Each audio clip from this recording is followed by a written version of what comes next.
Life is a going forth, death is a returning home. Of 10, 3 are seeking life, 3 are seeking death, and 3 are dying. What is the reason? Because they live in life's experience. Only one is immortal. I hear it said that the sage, when he travels, is never attacked by rhinoceros or tiger, and when coming among soldiers does not fear their weapons. The rhinoceros would find no place to horn him, nor the tiger a place for his claws, nor could soldiers wound him. What is the reason? Because he is invulnerable. My uncle died the other day after a long, drawn out battle with cancer and other diseases, which he'd been dealing with far before I was born. He spent the last 3 decades or more of his life disconnected from his family because he got deported when he was like a young 20 something kid. Just getting caught up in crime. And he was an immigrant, came from an immigrant family and hadn't been born in the US. And so when he got caught up, he got deported and was never allowed to come back to the country. Him and my other uncle, actually, two of my uncles got deported when they were like in their 20s and spent decades removed from their family, having to stay in the Caribbean. My uncle, him and my mom were really close in that they talk a lot, and he served a role in my life that was pretty impactful on me. We spoke on the phone often enough that he put me on game with certain things, like showing me how to torrent stuff and like pirate stuff, showing me LimeWire, showing me like Pirate Bay and VPNs, and getting me like software that I needed to make music and giving me resources on like how to draw. He was an artist and a creative, and he kind of opened up my eyes in many ways to how to use a computer to get access to stuff that would normally be really, really expensive. And now I'm a computer science student and a musician and a visual artist, and I think my Uncle Junior was one of the big influences on me in going down this path, and a big help in just getting access to a side of the internet that I didn't even know about, and getting access to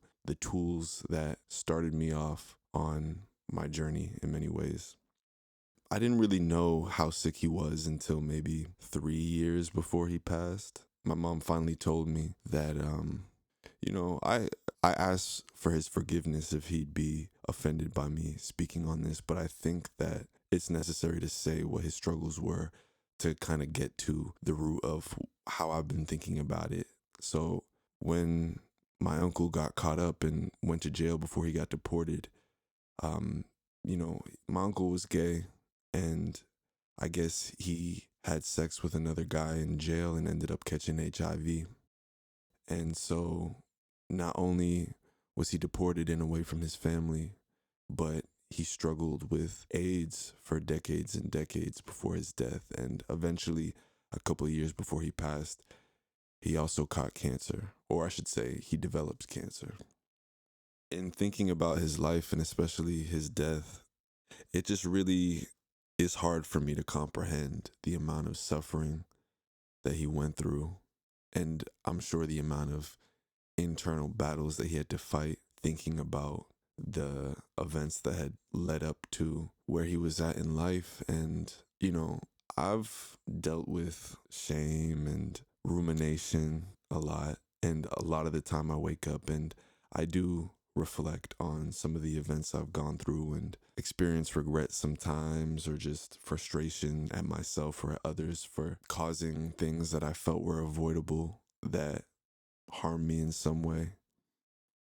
But when you have these people in your life who go through things that you couldn't even be sure that you could overcome or just manage and deal with without offing yourself, it's like it puts things in perspective. Yeah, it makes your problems feel small and manageable, but also it makes me feel close to this vein of human suffering that's just going on all the time behind closed doors that people don't express or talk about. in large part, I think, because they don't know how, or it would be just too painful, or they'd be, you know, outcast or looked down upon or pitied if people knew what they were really struggling with. And that's it. Just to me, it seems like it's another weight on the shoulder of a person who's already going through so much. In addition to my Uncle Junior, I've been thinking about my cousin Randy. So he's not technically my cousin, he's my half brother's cousin, but I had been around him peripherally throughout my life, just him coming over to my mom's crib with my brother. And not long before he passed, we all went on a trip to Puerto Rico together for my brother's wedding. And he actually hurt himself out there. He fell and he had some sort of muscular degenerative disease. When we first went out there, you could see the signs of the disease. He was sort of limping and weak, but he fell at one point and from then started to need a walker to get around. And even when we came back after that, the times that I would see him, he was never the same. I think that fall was either a cause or effect of a sharp decline in his condition. Within like a year or two, he just continued to get worse to the point where he would, be forced in a wheelchair. He couldn't really leave the house much, and the condition was affecting his brain even to where he'd get very angry, and eventually he couldn't really move or communicate, and then he passed. And again, just like with my uncle, I can't really picture how I'd respond to that. I just imagine that. I mean, I deal with like little shit compared to that. And even that, I mean, it feels very visceral for me, but it gets to me. And there's been so many times I've questioned, like, how am I supposed to deal with this? My life is ruined, you know? And nothing that I deal with is even close to the struggles that these two people in my life have faced. And there was no way out for them. I feel like there's this um, hopeful narrative of like, you could get better, or like you could learn to live with it or love it. It's like this stoic ideal of no pain is insurmountable, and that if only you can use your will and use your mental fortitude, then you can accept anything and see the beauty in anything. It's really, really, really hard for me, despite how much I try to like look into spiritual texts and meditate and think about the beauty of life. It's really, really hard for me, maybe impossible, to think that if I was struggling with, being gay and being deported away from my family, having AIDS, having cancer, how would I live? I don't know that I could. I think I would probably take my own life at that point. I don't know. I don't even know if strong is the right word, but I don't know if I'm strong enough to handle that. I'll say I don't know if I'm built to. That question is something that's just been bothering me a little bit lately, because it's like maybe it's just anxiety and maybe it's unreasonable, but in some way, shape, or form, I feel like I'm destined to suffer deeply in that way. And I know that I don't know, I might just be up my own ass with that, but there's this looming fear that I just feel that like something like that is going to happen to me, where there's going to be no way out and I'm just going to struggle. I don't know, maybe it'll be a disease, maybe I'll get into an accident, or maybe none of this will ever happen. Maybe I'll be blessed enough to not have to deal with something like that. I pray for a quick and painless death, not a long drawn out one where I'm having to wake up every day and really feel that countdown clock coming, and not only that, but like deal with these physical effects of my faculties failing me. How do I prepare myself for that? Again, maybe it's just a thing of not thinking about it, but I don't know, that seems repressive to me.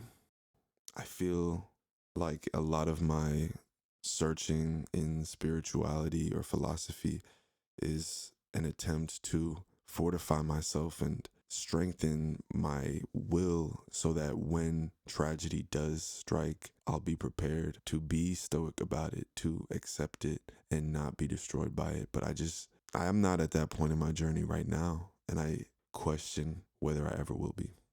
So I just want to read off this little excerpt from this journal I wrote when I was thinking about all this stuff a couple days ago. So I said, quote, "They all suffered so much over a long, drawn out period of years before they eventually died. They all knew death was coming, and there was no hope of avoiding it, only possibly delaying it by a bit. Could I handle that? I think I'd manage, but it would be so hard. What place would my consciousness go to if I woke up every day for years knowing I had a debilitating terminal illness? Would it crush my spirit? I'm worried it would. But life, even one in which the liver is blessed with a quick and easy death, it's all terminal. As I get older, I think more and more about when and if my spirit will be crushed. I hope to keep my spirit alive far beyond my death, but part of doing so requires daily practice of fostering my resilient spirit through expression." End quote. And I don't know if that's accurate, but that's how I feel. I feel like the only way to prepare for something like that is just to foster resilience by expressing rather than repressing. I feel like if I dealt with this looming fear that I face about some impending terrible calamity, then if I just pushed that down and acted like I don't feel like that, I think it would just make me weirder and more anal about shit. More just like I'd have a stick up my ass, just like I'm gonna block this all out, you know? But for me, I don't think that that's the way. I don't think that I can ignore it because it bubbles up to the surface on its own. So I have to walk through it instead of trying to walk away from it, because I can't extinguish it any other way. It seems like you just got to get comfortable with it. But I don't know. I mean, I feel blessed that I'm not in this position right now, and that for now it just exists as this fantasy in my head. But I mean, at the end of the day, a certain percentage of people, through no fault of their own, are going to get hit with some terrible calamity. A certain percentage of people just are going to have unfortunate things happen to them, and I can't count myself out of that. I feel like when I was a kid, I was really confident in my own invulnerability. As I've gotten older and gone through certain experiences, I've kind of been stripped of that mindset where I've started to realize, like, not only am I not invulnerable, I might be someone who's particularly destined to be tested. Again, for some reason, even that feels sort of narcissistic, to think that I'm special enough that I'm going to be dealt more hardships than the average person. You know, I feel like traditional narcissism is painted as like, oh, I'm so great that I'm going to be blessed way more than the average person. And I feel like that sometimes too. But at other times, I feel like I'm going to be tested and put through way more trials than average for some reason. Maybe because I think about it so much. I don't know. But that feeling of invulnerability that I carried a lot when I was like, a teenager. How does that sense relate to the passage from the Tao that I started off this journal with? You know, the way I read it is that the only way to really be everlasting in spirit and not caught up in this rumination on life or death or whatever is to free yourself from fear, free yourself from attachment to life, and free yourself from fear of death. Not even consider yourself as a piece of that cycle, but rather an observer of a being, which is that cycle. You know, if you can walk by a rhinoceros or a soldier free of fear because there's no place for the rhinoceros to horn you or for the soldiers to wound you, only then are you invulnerable. And in some ways, I was invulnerable when I was a teenager because I just didn't even consider that I couldn't be, that I might not be. I don't know, there's this weird blurring of the line between ignorance, innocence, and attunement to just the flow of life. And in some ways, I feel like I might just know too much now. Maybe my trauma and experiences have just gotten to me in a way that I can't go back to that place. But I'm trying. And maybe even my trying is part of what's keeping me away from it. You know, when I was young, I didn't need to try. I just was.